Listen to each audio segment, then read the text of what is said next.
Before the first horn of dawn, the godswood kept its own time. The pool lay black as old iron, a mirror of night that refused the first glimmerings from the east.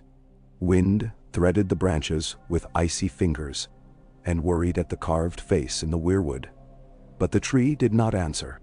Its eyes were full and red in the half-light, glistening as if with tears that belonged to someone else. The boy beneath it listened with a stillness that had taken him years to learn. His breath feathered in the cold and was pulled away. Bran Stark had grown into slenderness, not height. Slender in the wrists, in the neck above the rough-spun collar. Slender in his voice when he spoke softly, as if the air were a thing to be spared. Free of boyhood roundness, he looked somehow more in danger of a hard breeze, though the hard breeze could no longer move him.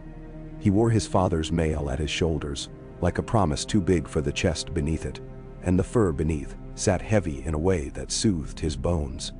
When he set one hand against the weirwood, he did it as a knight might touch a sword's hilt, before stepping into the yard. No supplication, only acknowledgement. The gods gave no answers. They never had, and for a long time he believed that was the cruelty of them. But sitting there, the chill creeping up through the wicker of his sledge, he had learned to hear how much there was in the silence. A squirrel scratching somewhere high overhead, a raven testing a croak out of sight, the fine crackle of hoarfrost releasing its hold on bark. He had learned to count distances by the quality of sound. He had learned to imagine himself walking, not with legs that no longer remembered, but with thought. He walked the edges of the pool. He walked the roots. He walked the scar down the trunk and considered it like a road avoided one time too many. He did not walk out of himself. The old stories spoke of such things. Men who fell into beasts and never came back. Dreamers swallowed by trees. Doors that opened and did not return the one who opened them. The first time he had felt the warm, wild presence of summer quiver at the edge of his own mind. He had leaned into it like a boy leaning into the wind on a tower top. The second time, he had leaned less. The third time, not at all. The wolf slept somewhere in the kennels now, and when he dreamt, the boy turned away from the dreams at the edge where a dark stare fell. He had seen enough of falling. Hodor stood at a respectful distance in the thin snow, the leather of his boots creaking softly. He had lifted Bran from the keep to the godswood before the sun touched the merlons, as he had done hundreds of mornings with the same care, the same wordless patience. Hodor's nose was reddened, and his breath came in clouds like a docile bull's. Osha had cut a new fur cloak for him from some hunter's gift. It lay over his hunched shoulders like the pelt of a small bear. "Hodor," Hodor said through the muffling cloth, because that word was as good a breath as any. "Soon," Bran murmured, listening. There had been a time when he would have tried to explain to Hodor what he waited for, as if the big man could be reassured by plans and reasons and probabilities. He had stopped explaining. Hodor did not need to understand what Bran awaited. His job was to make sure Bran did not miss it. A small sound came from the thick line of the palisade that separated Godswood from Inner Ward. It had the particular rhythm of a woman who knew how to be light, but not how to be unseen. Osha appeared a moment later, her hair tucked into a strip of leather, a spear over her shoulder. She had a way of standing when she entered the Godswood. Head lifted just enough to show she was unafraid of old things. Eyes low enough to show she respected them. Frost took the pump handle in the brewhouse. She said over the distance, careful not to raise her voice. Took 2 lads to set it free, and a third to cuss at it until it changed its mind. "You'll catch your death out here, lad." Bran smiled. Death would have to stand in the queue. There's old Septon's cough. A splinter under Dick Fletch's nail, and your stew if you salt it anymore. Osha's mouth went crooked. "Say that again when you want seconds. You hear anything worth hearing?" He tilted his head. The wind combed the godswood, and 2 crows bickered over a scrap on the far side of the pool, their voices like torn cloth. Somewhere distant, a horn sounded once, and then again, thin and uncertain. "There," he said. "A hunter," Osha judged, listening too. "Or a boy playing at it. If it were a ranger's horn, you'd feel it in your teeth. Hodor, fetch him in before he chases some shadow into a ditch and breaks his neck." "Hodor," said Hodor, which meant he would. "I'll be back when the tower wakes," Osha added. Her hand was careless on Bran's shoulder as she passed him, but its warmth lingered for long minutes. "Don't let the tree whisper you deaf." When she had gone, Bran turned again to the carved face, as if what he wanted from it might have waited until they were alone. He had once thought the mouth looked like his father's in one of the old iron masks men wore into a melee, stern, disapproving of folly. Now he saw in it the stillness of all good wood. The red eyes seeped sap that hardened into beads, and a pale leaf, late to the falling, turned like a slow gull before it settled on his knee. "I know," Bran said softly, "but not today." His breath fogged and rose and was gone. Within Winterfell's stone, warmth lived. It was a cunning thing, warmth. Made in the great kitchens and hammered into iron, carried in kettle and cup, trapped beneath furs, folded into bread, exhaled by cattle and men. In summer, no one noticed it. In winter, it became a work, as much a matter for rulers and their ledgers as wood or grain. Bran watched it the way his father had watched men in a training yard, to see who carried their weight and who did not. The stair to the great keep was lit by tallow candles that guttered even behind their horn shades, for the wind insisted on its own place. The stone held that wind as a memory. The cold seeped from it into the edges of everything. Through the windows, the sky colored itself, dull pewter. In the yard, boys with raw faces hauled sacks of oats like old men, and a groom flapped a blanket onto a shaggy pony with an impatience that set the pony stamping. The blacksmith's rhythmic pounding set a shape to the morning. Maester Urtson, the new one, whose mind had more habit than experience, met Bran at the stairs' turn. He was a small man of 50, with a beard like lint and eyes that made a motion every time he thought. Left, right, a small blink as if setting something down on a mental shelf. The ring of Valyrian steel on his chain was bright and thin, and made the sound of a coin when his links brushed together, a sound that belonged more to counting than to counsel. "My lord," Urzen said, and then remembering, "Bran?" He disliked the title. Bran knew. The maester preferred the cleanliness of names. Titles clotted sense. Bran had learned this about him the way he had learned many things in the past 2 years, by watching what made a man's hand stray to his chain. "There's word from Castle Serwyn." The maester kept his voice low as he fell into step behind Hodor. 3 hunters missing in the long lake wood. Tracks with the toes wrong. "Wrong how?" Bran asked. "Pointing backward," Urzen said, and flushed at his own superstition. "It's likely foolishness. Men see what they fear. Or they don't, and then die of it." Bran tipped his head in acknowledgement. "Send a message to Lord Serwyn that we'll have men look along the lake's marsh edge, and that they should bury their dead if they're cold." Urzen hesitated, and his eyes did their motion. "By cold you mean cold?" Bran did not look at him. Not stiff, not frozen stiff, but wrong stiff and burning when they shouldn't. The kind that gets up if you turn your back. Silence stuck to the air then. The respectful silence reserved for truth spoken without embroidery. Urzen had been south too long to have learned the exact weight of fear in the north, the practical quality of it. Fear was a seasoned iron here. Heavy, familiar, a tool one handled carefully but often. "I'll put it in the cipher," the maester said softly. Hodor shouldered the heavy door to the small council chamber with his usual gentleness. The room had once made Bran feel child small. Now, it made him feel like water, poured into a vessel ever so little too wide. He had placed his father's chair at the head but did not sit in it until the others arrived, as if the furniture might have opinions.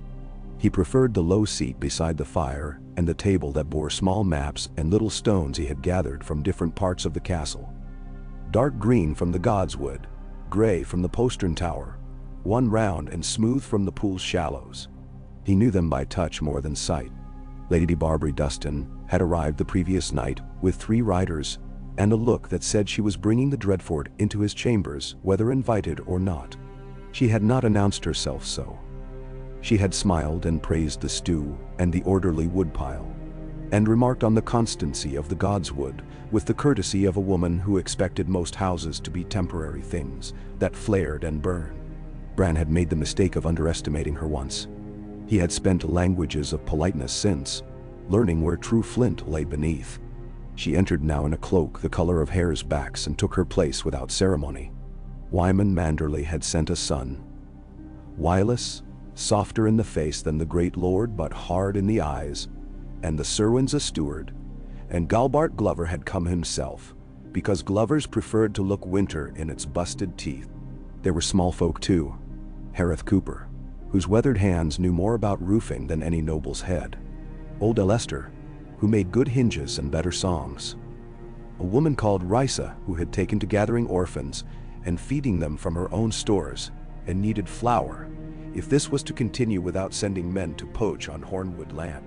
Bran had asked them all. He wanted a room that sounded like the North. They spoke as men and women do when the wind has made its point, and they must pretend to ignore it. Of grain and fodder, of whether the bridge at Little Water would hold, of a rumor that Lord Bolton had sent fewer men to the wall than his levy demanded, and how to say so without lighting a fire in the wrong barn. Wylis Manderley produced a letter that stank of fish even before it was opened, and inside were numbers that smelled the same. In exchange for grain at fair measure, Wylis recited, eyes on the corner of the parchment where some splatter had dried. White Harbor asks for iron. Dozen new nails for one old widowed roof. 100 for a round dozen barrels of oats. Well, take men if they're skilled and feed them through the winter, and in spring they can bring it back with their hands. Men have hands in winter as well, Lady Barbary observed. If you feed them. Willis' mouth tightened. A dockman who has eaten has more strength to bring back than a dockman who is filled with promises. Grain for iron, and a ledger even a Southron would approve. Nenamchani. Risa leaned forward with her brown hands clasped. Pardon that I speak where giants measure. But the hinges on the keep door groan like something dying, and old Alester hasn't the iron to make that kind. They'll cry louder in deep winter. If there's iron to be had. Bran put his palm on the round stone from the pool. There's iron. We'll send 300 nail worth, and I'll give White Harbor a list of names with them. 5 men we can spare with the shrewdness to come back. Old Alester can choose more. Put in the letters that the nails are for the widowed roofs first. Done? Urtson's quill made its stiff noise. Wylis made one with his throat that could have been agreement. Lady Barbary's eyes had the little upward tilt that meant she found a thing useful. Other matters came and went like wood put to flame. Horns had been heard near the Barrowlands 3 nights running at moonrise with no hornsman seen, and a farmer's family had dug up a grave to find it empty, but for a broken chain and ice. There were fewer crows than usual, which old Alester said meant the wolves were eating well or badly. He couldn't be sure which. A boy at Long Lake swore he had seen a bear with blue eyes. The room acknowledged this by not quite meeting itself's gaze. We'll cut more torches, Bran said. Pitch more. Prep the watchmen. Bury fast and deep with fires waiting, and keep the old crypt's iron doors shut. And listen. He let the word sit. It seemed a small command, too soft for the concerns laid out on their table. But the North was a place made of listening, of reefs and shoals of snow hidden in open ground, of the way a deer moved when something wrong had entered the wood 2 days before. His father had once stood in a yard with boys who thudded their practice swords against shields until hearing wasn't possible, and he had told them to put down their play and see what remained when the noise stopped. Bran had not understood then. He did now. He kept the counsel until the sun was a pale smear and men's breaths had the sound of horses.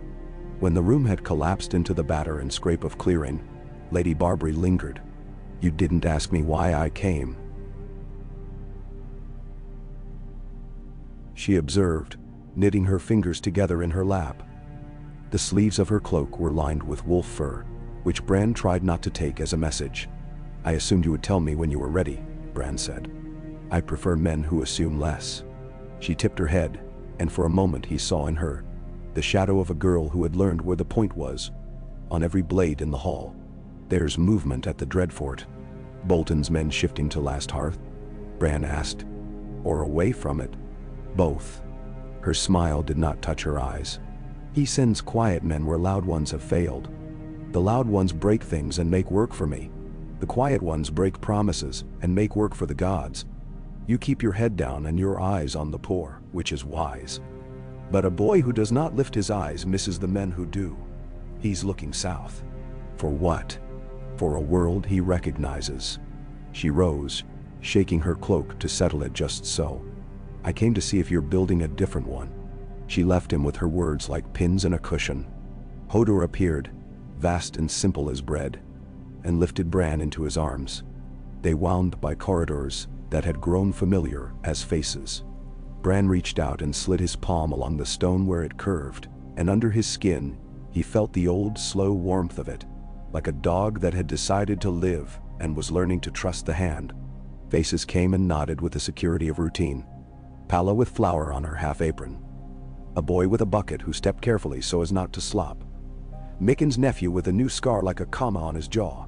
In the yard, the pony no longer stamped. Two girls played a rope game in rhythm with the smithies ringing, and a crow sat on the oat sacks, with an air of ownership that only crows had. Summer came then, big as a small horse, moving with the economy of a creature whose body was arranged correctly. The dire wolf's eyes were yellow and clean, the color of straw glimpsed under ice, and he came to Bran without noise, and set his great head against the boy's shin, with a kind of gravity that said, "I know where you end, and I begin." Bran let his fingers sink into the rough and closed his eyes for a beat of heart and wind. Some things had no substitutes, even in a world where substitutions had become the first skill. Hodor. Hodor.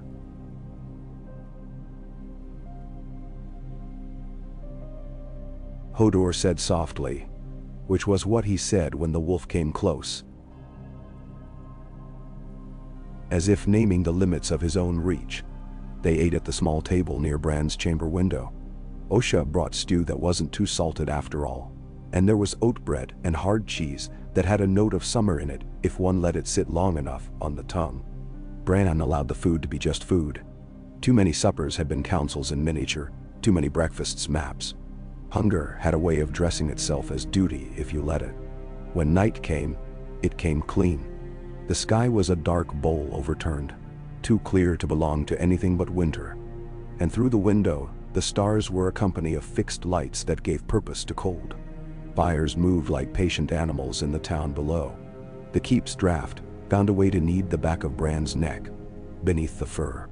He had learned to value those drafts. They kept him awake. He asked Hodor to take him to the crypts. Hodor did not like the crypts. He did not fear them, not Hodor. But his body disliked the stairs and the slow, pressurized dark, the way bodies did that remembered something they hadn't lived. He held Bran with extra care as they descended, and the torches caught the damp and made it into a moving thing in the corner of one's eye. The line of the kings watched them pass, each with his stone wolf at his feet, each with a face eroded into sameness by the work of water and time. Bran had grown close to them the way one grows close to a road traveled too often. In their features he found variety where others found repetition. Here was one whose mouth had survived a little better, making him look as if he were about to speak. Here was one whose hair had softened into a halo, as if he wore around himself the memory of the king he had been. He came to his father's place and stopped. The stone had the same particular color it had always had, the way an old shirt never quite matches a new one of the same dye, and the sword lay rusty across Eddard Stark's lap, the rust deeper by a hair than it had been last month. The air was a kind of iron too. "I've done what I could," Bran said into the crypt keeping, which was like speaking into a winter morning and getting back a little of one's own breath. "I've kept my eyes down and up at the same time. Osha says that's what girls learn to do and boys do poorly. I think she's right." He rested his hand on the stone wolf, where the muzzle shape had softened into two planes and a guess. "They want me to be 1,000 men. I can't be. I'm one boy and a wolf. I can't be a tree." Something moved then, but it was only another draft finding its path along old dust. Hodor shifted and made a sound in his throat that was not fear or discomfort, but a complicated something like grief learning its name. The torch hissed.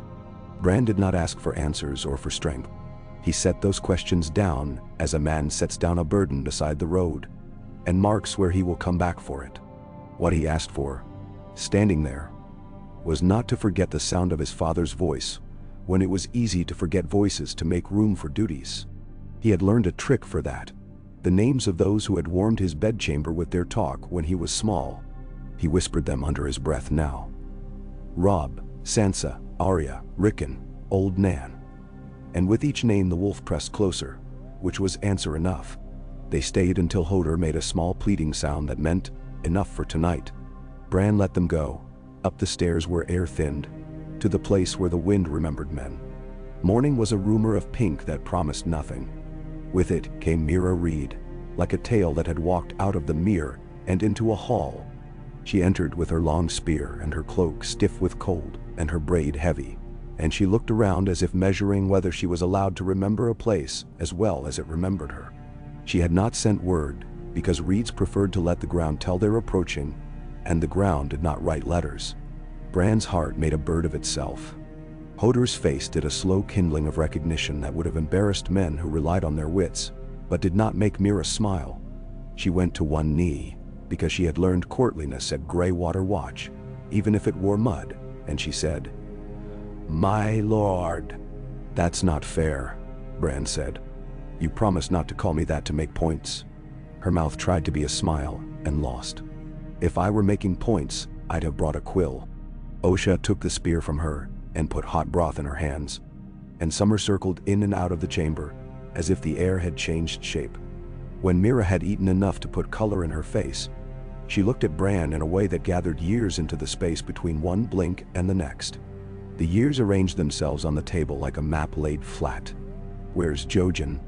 Bran asked, with the clarity of a boy who has promised himself not to ask, and then cannot help it. Meera's hands tightened on the clay cup. "North." The word was a knife that had already done cutting before it was drawn. Bran let it lie on the table between them. "How far?" he said. "Far enough that measuring loses meaning," Meera said, and did not lower her eyes. "There was a river pretending to be a road, and ice pretending to be a bridge, and crows pretending to be counsel. We chose wrong one too many times." He went on because his dreams had eaten, and were still hungry. "I came back because I'm not made to feed dreams until they chew through the bowl." "Menaoser." Bran remembered a boy with slow certainty in his gaze and fever in his voice, and the way he had sometimes looked at Bran as if looking at him were the same as reading a page. He remembered the first time Jojen had told him about the door in the dark, and the way Meera had thrown a look at her brother that meant, "Stop making holes in the world." "He knew what I would choose," Bran said. "He did." Meera's mouth went hard. "And for once, I thought he was wrong. I thought if I kept you moving, if I kept you from stopping long enough to think, you'd end up where we thought the world needed you. But that's not a way to handle." She gestured at Bran and at the window and at the winter, laid out beyond it with fingers that were too blunt for delicate mapping. "You don't herd a Stark like a goat. You tie a rope to him and he hauls a house." Bran bowed his head. Something inside him loosened like old leather under oil. "I don't know where the door in the dark leads," he said. "I know what's asked of me on this side. I can't do both." "And now?" Meera looked down into her broth as if it might reveal a strategy. When she looked up, her eyes were full of the kind of tired that remembers how to laugh. "Then we put our backs to it with you," she said. "You're no use to the roots, and the roots are stubborn in what they think useful." "You came to stay?" Bran asked. He had not let himself picture it. He did now, and the picture landed somewhere that felt like bone. "For a time," Meera said, "until my father sends for me with a summons that smells like peat and old songs. Greywater moves, but a reed's promise does not. I promised your mother, the night the hall burned and the stones cried, that I would keep you moving until we got where you needed to be. I was wrong about where. I keep the promise still." "Then help me listen," Bran said, "and help me move without moving." She took that without surprise. "Men have been doing that very thing since the first winter," she observed. "They call it rule when they're proud of it, and survival when they aren't." From that day, Meera fell into the work as if she had thrown herself into a cold stream to get where she needed to be. She took the watchmen in the eastern towers and taught them to tie twine in patterns that meant something: 1 knot for a hunter who hadn't returned by dusk, 2 for a song heard at the wrong time of night, 3 for a grave with disturbed earth. She set boys to bringing reports from little altars hidden in hollow sod, places the old gods liked without consequences. She traded a bald, stubborn hen for a jar of rendered fat from a woman whose son had been taken by fever. And with it, she made fire that would grip even wet wood. She stood in the yard and threw a spear at a mark until the mark acquired a hole, and men judged distances by the hole instead of the quinton. Bran watched and placed her near those whose pride would swallow instruction better if it wore a braid, and a grin apologetic enough to forgive them for learning. Meanwhile, letters. Manderley's numbers began to make a different sense. A woman from the rills came white-faced to say that something had moved the sheep into a circle around a hollow tree. And when her boy crept down to see, he saw a hand on the tree's bark, and the hand was empty of color at the ends. A trapper from the Wolf's Wood swore an owl followed him for 2 nights with a hatred owls didn't possess. The thin horn sounded at the lake again. Summer returned from the outer yard with his rough smelling of something like stone pulled fresh from the bottom of a river, a smell that had no business being on a living wolf. Bran sent answers the way a carpenter sends pegs. Close the shutters. Keep a horn where a hand can find it in the dark. Bury with watchmen not less than 3. Pitch and oil and iron at the ready. And speak low, because words could carry like light through snow, and there were things that might follow them back. On the 5th day, after Mira's return, a skintanger came out of the forest. Or so he called himself. He was a man with a nose someone had tried to remove with a dull knife and fingers that ended one joint early, but his eyes were clear, the color of old flesh under clear water. And when he stood still for long enough, his body forgot how to imitate courtesy. Riss, he called himself. And he put his hand on Summer's head with a familiarity too much like family to be comfort. I smelled a door open, he said to Bran without introduction. Then close. You're a boy who knows which side he wants to be on. Nenderwand. I'm a boy who knows this side is what I have, Bran said. And the man's mouth showed more teeth than a smile required. They're walking near the last river. Rice's voice was mild now, as if he had decided a tone might help. Not many. There never are, never at first. If the wolves leave, that's when you dig even if you don't need to. Crows teach men to bury. Wolves teach men to move. My hawk showed me. If you need eyes, I lend you mine. But I don't sit a man's table and make my tongue south. I say what I say. You'll say it here, Bran said. He did not move his hand from Summer's fur. And you'll take Winterfell's bread when hunger says say. If you do, you'll teach 3 boys to listen to a hawk without trying to fly. If you don't, you'll say it into the trees, and so will we. It's a good haul. It doesn't ask for more than it gives. Rice considered him as if measuring whether a boy could be an honest barter.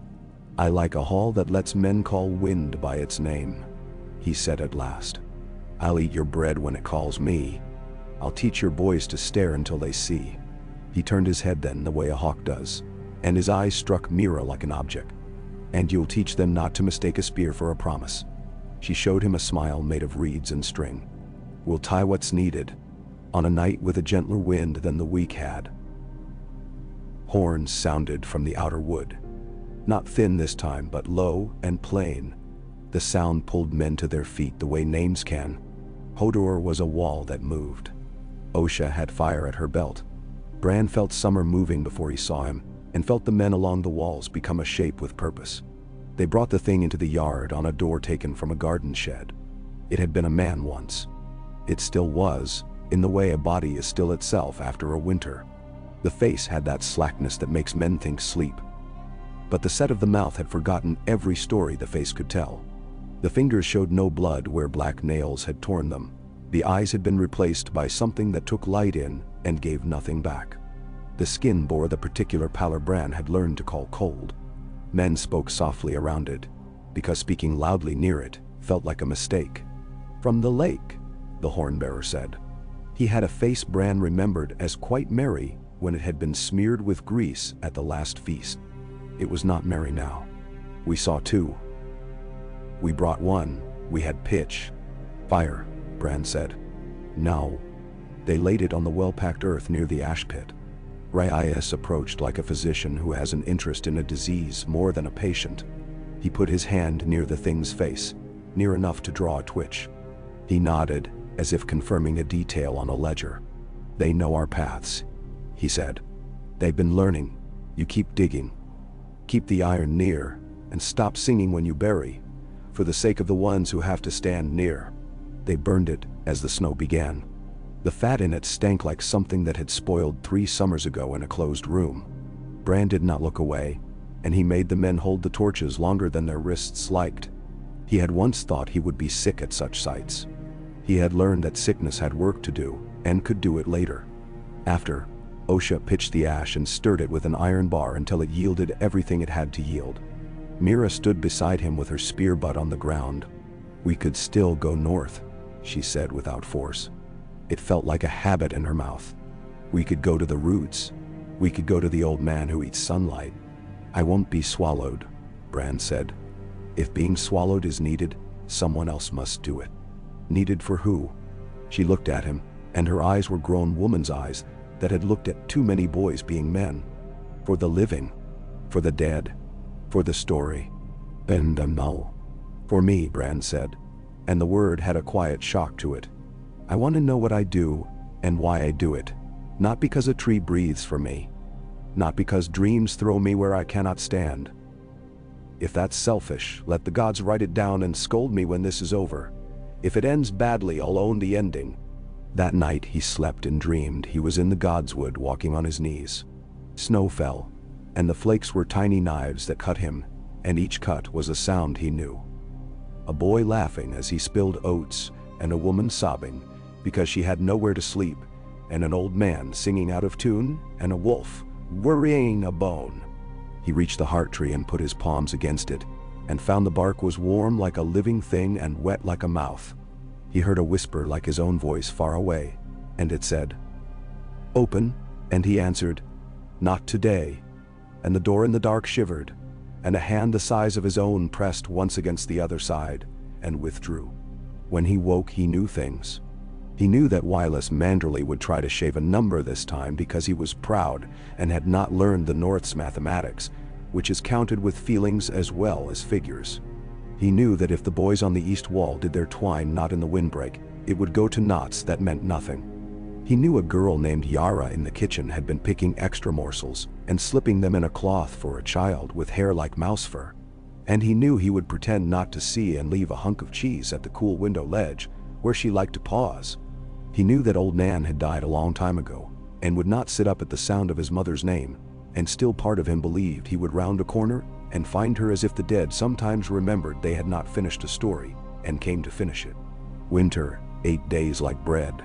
Snow fell, then thawed at the edges, then fell again with a sharpness that said, "Now I mean it." Bran measured time in practicals, in how many fires were lit before the sky went dark, and how many loaves the ovens could handle before the dough became tired. He took pride in the smallness of his powers. He could put numbers next to names. He could make men stand in places where standing mattered. He could make himself go to bed when his mind wanted to sit up and count dangers. He could sit under the weirwood and not become it. Word came from the wall in the hand of a man who had learned to write from a brother patient enough to turn letters into ladders.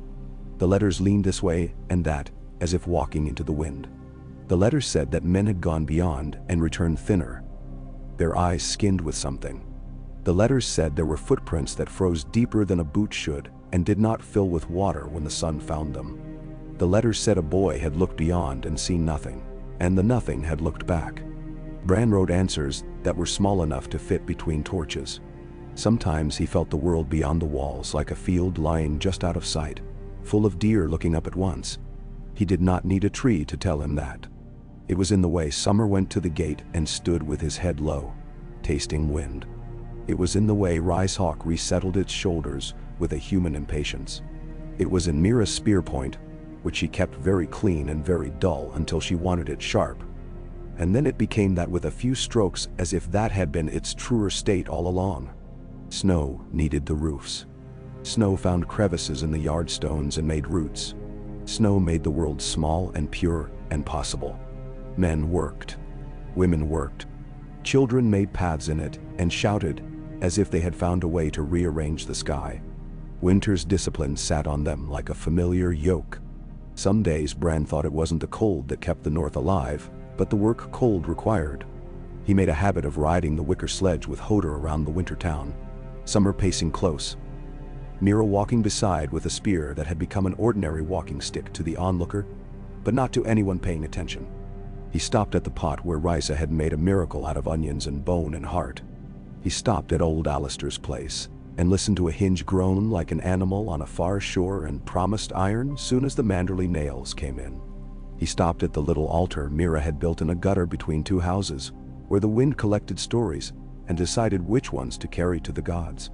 The people called him by name without title, and pulled their hats, and crossed themselves and put their hands on Summer's back without fear. The wolf permitted it if it was done right. Back of the neck. Slow. When a child did it wrong, Summer only turned a polite warning eye. He learned to be satisfied with the kind of power that fixed a pot's broken ear and made a woman cry, because now she could carry her husband's soup to him without spilling. He learned to feel the shape of gratitude in the air like warmth that refused to leave a room when the door opened. He learned to be suspicious of the kind of power that made men say his name in rooms where food was too rich. On a day with the sky so white that the ground felt dark, a letter came from White Harbor that did not smell of fish. It smelled of ink in a room that had been given a fire lately, and the hand was steadier than Wireless Manderley's pride. It said that 3 ships had not returned, and that there were shapes moving under the surface of the bay at night, and the shapes did not belong to fish.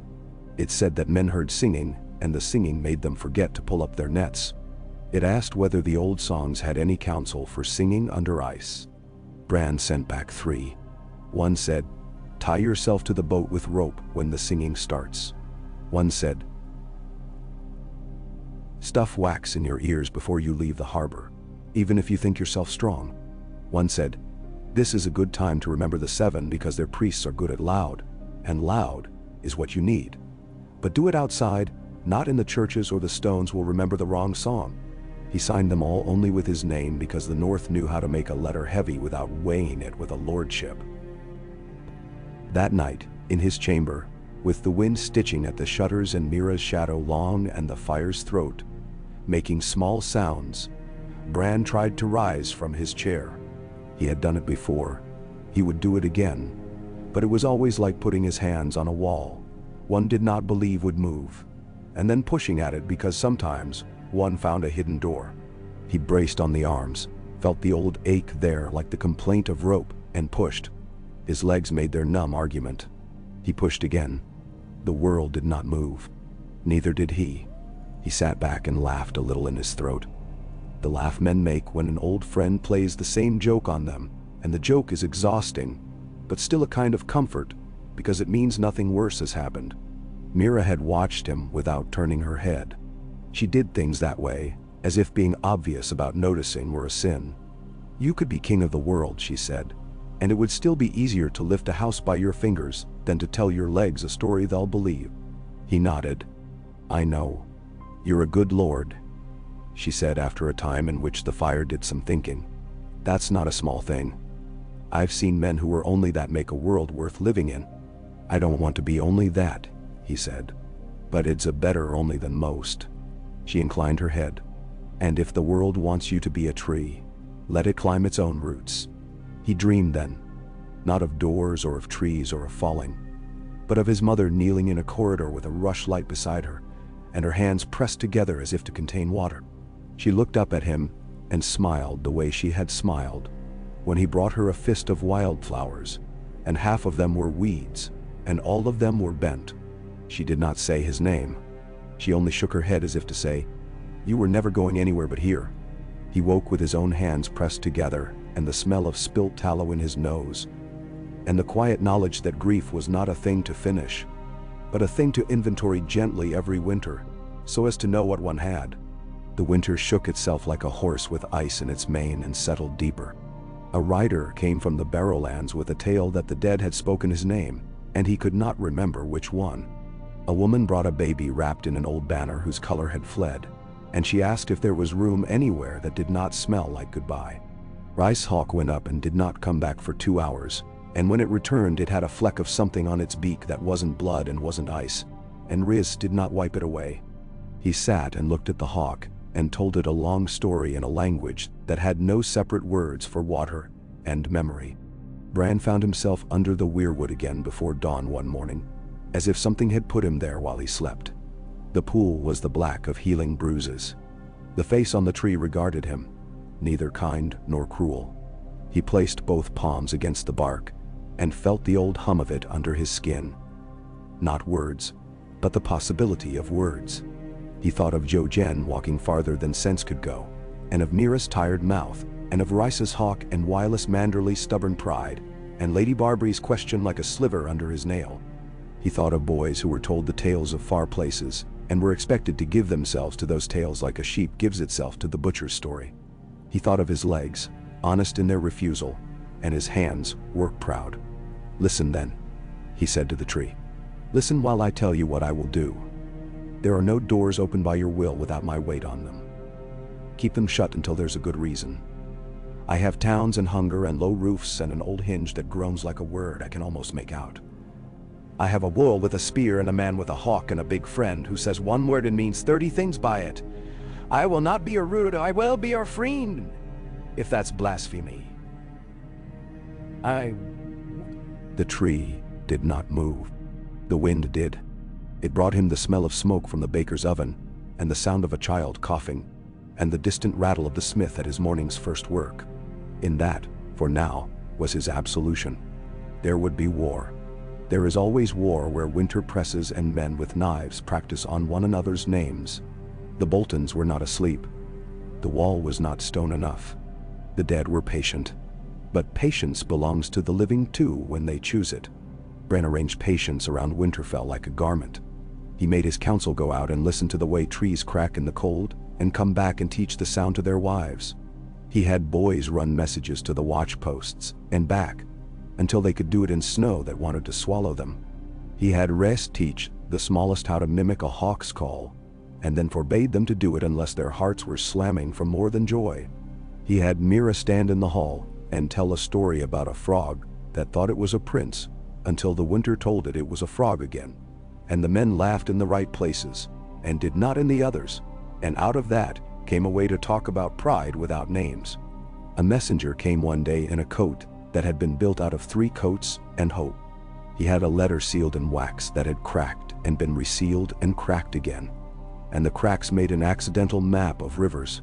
The letter said that beyond Queenscrown the drifts spoke with voices, and that the voices asked for names, and that if you gave your name you felt it peel off you like skin and drift away. It asked, with a careful politeness, whether Winterfell believed such a thing could be.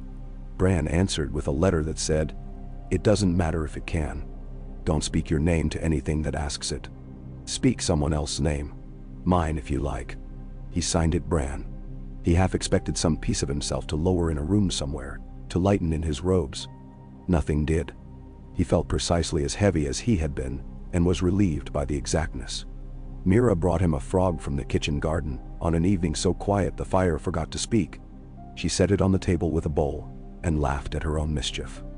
The first honest laugh he had heard from her in weeks. "Careful," he said. "Orreus will ask for your oath in frog and you'll have to spit." "Let him," she said. "I make better promises in mud than in ink." The laugh turned smaller, then warmed again. "You've built something here." "I've kept a door shut," he said. "No." She leaned across the table. "You've kept a path." She gestured between them, between the window and the chamber and the corridor and the yard. "You've made a way. If the dead come, there's something to walk on other than fear. That's a kind of magic they don't teach under trees." It snowed again, and then it rained, and then it snowed with a determination that swallowed even the rain. The world narrowed. Bran found that the narrower it grew, the more precise his love for it became. This window, this hinge, this boy's scar, This woman's way of carrying weight like a song on her hip. He did not become a raven. He became a man who knew his own yard so well that when a tile loosened on the 6th row of the longhouse roof, he dreamed it. And the next morning he set a 12-year-old to fetch old Lester's ladder. The 12-year-old rolled his eyes and complained and fetched the ladder anyway. On a day when the low sun made every breath into silver, Lady Barbary came again, colder than her cloak. "He looks south," she said without preamble. "He looks south to forget what north asks of him. I've seen men do it. They pretend that if they talk like a southerner long enough, their blood will forget how to freeze. He is gathering friends who keep mirrors polished. He will send a quiet knife soon, because loud knives haven't done it. I don't know where he'll aim it. Nenderol. Ate to throat," Mira said dryly from her place near the fire. Lady Barbary permitted herself the smallest of smiles. "If he were honest. Quiet knives like hearts in my experience. They like to cut at trust." Bran nodded, feeling a thought take shape in him like ice forming around a twig. "Then we make trust thicker." "How?" Lady Barbary's eyes were flint again. "We make men promise each other without me in it," Bran said. "We make a thing that will stand if I am pulled." He asked Erzin to write a charter that had no place for the word lord, but many for the word neighbor. And he had him write it as if it had always existed. It said that in winter, men's first fealties are to the nearest neighbor in a ring outward like a ripple from a stone. And if the center was stolen, the ripple still moved. And if a man's hand was directed in the dark by another man's voice, he had the right to ask the name that voice meant to serve. He had old Alester sing it at the hearth under a tune that had been old, when the first Stark put a block on the first block. He had Mira tell it as a frog story. He had Reyes teach it to the hawk in a way that meant nothing but made good noise. He had Lady Barbary read it and snort. "It will make a mess if it has to be used," she said. But she held the parchment as if it were a piece of well-made iron.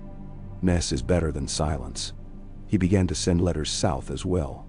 Thin ones, practical ones, with numbers and names. He wrote to White Harbor, and to Barrowton, and to Deepwood Motte, and to places that had nothing to give but honest hunger and stubborn health. He wrote to the Wall and to little villages that had never expected their names in a Stark's hand. He did not pretend to see farther than his yard. He asked questions any man might ask and did not decorate them with omens. Men wrote back because he had asked as if they mattered and not because they were pieces on his board. If that was not the power of trees, it was a power just the same. Once, in the blue hour before full night, when the castle had a particular hush that means men are eating and putting down their knives and remembering to tell each other small things while their mouths are warm, Bran touched Summer's ear and felt it, felt the press and the muscle, felt the way the wolf's own listening moved through him, like a clean blade. He almost leaned. He almost walked. He almost opened. He did not. He pulled himself back with the same stubborn gentleness he had used 100 mornings with the wicker sledge and the door that did not move. Summer turned his head and looked at him with a directness that allowed neither shame nor pride, only fact. The wolf went back to breathing. So did the boy. Winter kept working. It does that. It outlasts and sees what remains. Winter looked at Bran and at his yard, and at his men and women, and at his wolf, and at the girl with the spear, and at the big man whose single word had learned to mean food and watch and hold, and now. Winter measured. Winter set itself down on them with the even hand of the gods. And the dead kept learning.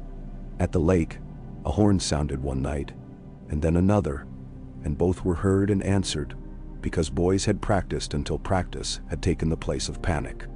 At the rills, a man tied himself to his boat with a rope, and when the song came, he went white and stopped rowing, and began to stand up, as if to step into the water and dance with it. And his wife cut the rope with a knife she had kept where he could not see, and she rowed 2 men's worth, and brought him home, and he woke and cried, but did not know why. In the forest, a trapper dug a grave deeper than his arms were long and burned a thing with pitch. He had kept for his roof, and lost a roof, but kept his child. In the yard at Winterfell, a tile cracked a week after Bran's dream, and the boy with the ladder swore and fetched it, and old Alester laughed, and put his hand on the boy's head, and said nothing of gods or magic, Snow insisted, and men bent. The north chose the muscles it would keep. One day the sky went the color of a bruise that is mending and will not admit it. A wind came from a direction the wind did not usually come from. Men brought wood and banked it. Hodor's hands were raw from work but steady. Urdzen's eyes moved to and fro, and then, after a while, stopped and settled as if choosing a shelf.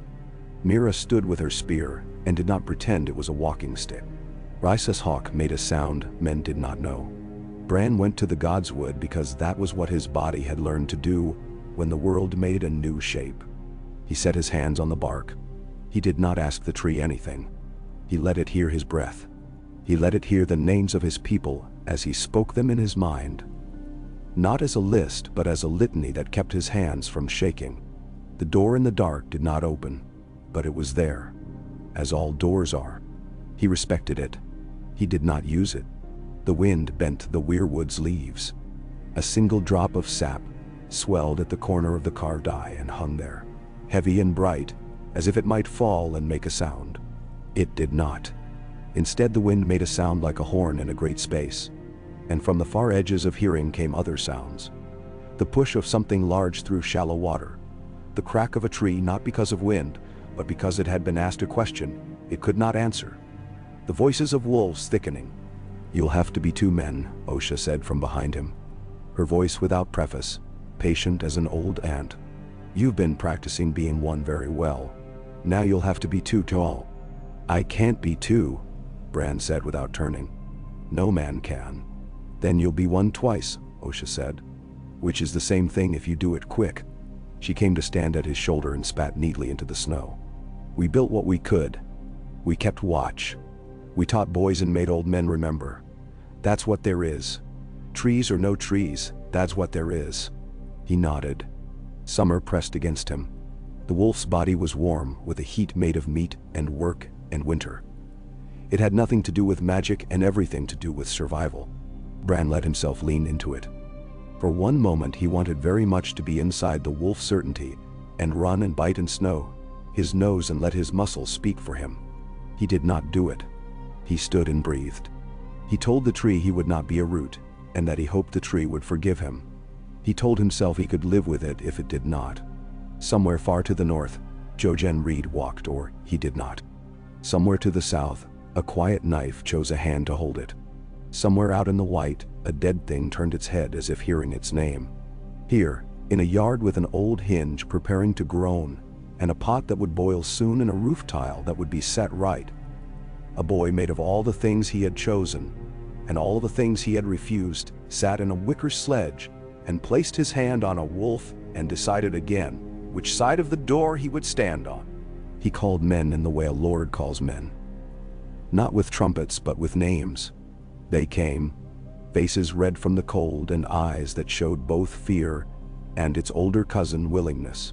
He told them what they would do, and in what order, and spoke in the voice his father had taught him to use when he wanted men to put themselves in the space between danger and those who couldn't. He was not a tree. He was not a raven. He was a boy who had learned the way a yard sounds when it is ready. The sound pleased him and terrified him in equal measure. He sat straight, hands folded lightly, and behind him Hodor said, "Hodor," in a tone that meant always. And Mira shifted the spear in her palm as if settling a friend onto a shoulder. And Osha rolled her head on her neck and spat once more to make sure the gods were awake. The wind came at the walls and found them the right sort of stubborn. The sky lowered itself to see better. The snow arranged itself. If the dead meant to teach, the living had their own lessons to set out like bread. They would go on setting them out, morning after morning, breath after breath, blade after blade, old song after old song. And if there were doors in darkness and roots with dreams biting through, they would be there tomorrow as well. Bran could go to them tomorrow if the world asked rightly, and if he could learn to forgive himself the going. Today the world asked for other things. Winter, unimpressed by theology, approved. He drew a breath that tasted like iron and smoke, and the small, sweet note of oat bread somewhere close by. He let it out. He said the first name he needed to say. He did not look at the tree. He did not need to. The old gods, if they were listening, had mouths too full of winter to spit out judgment this morning. The boy and his wolf and his people would suffice. The horns began, low, then steady, not panicked but stern. And the measure of them was like a story that is told not to frighten children but to teach them where to put their hands. Men moved. Fire found its breath. Doors swung and did not cry because someone had oiled the hinges yesterday. Snow rose in little devils along the yard stones and then laid itself flat. Bran's hands were dry and sure. Now, he said to Hodor and to Mira and to Riz and Osha and Lady Barbary and Urzin and Wylis Envoy and Risa with her ladle and old Alistair with his ash-scarred hands and to the girls with their rope game and to the boy with a ladder and to the wolves. Wherever they were. He felt Summers answering wait. He felt the castle make a sound that no instrument had learned to play. He felt a door in the dark remain shut, and he was grateful for it, even as another door, made of men's work and breath, swung open. Outside the walls, winter drew itself up and prepared to test their grammar. Inside, a boy who refused to be swallowed readied his own. The first figure of the first sentence was a name, and the name was his. And he found it good. He said it when it needed saying, and then he put it away and spoke others. In the snow and the wind and the work of fire, the North was itself. In being that, it was prepared. There would be time for roots if roots had patience. There would be time for doors that opened to black and to white and to something else. There would be time for men to be trees and trees to be men. For wolves to walk in boys and boys to walk in wolves, and for dreams to eat and be hungry still. Today, a world wanted bread and iron and names that could be heard above horns. He gave them and kept giving. He did not apologize to any god that might have been watching. When night thickened and held, the first shadow touched the wall, and the first torch lifted against it, and men breathed in and set their feet. Summer's breath billowed. Bran's fingers were steady. The dead made their first mistake, and the North caught it in a clean hand. Winter adjusted its cloak, and watched, and waited to see what could be kept. Only later, long after the first rush, when the yard was a place of steam and shouts, and the air had taken on that particular metallic taste that tells men they have earned their sleep, and dare not take it yet, did Bran have a moment to listen for the treat. He heard nothing but men. It was enough.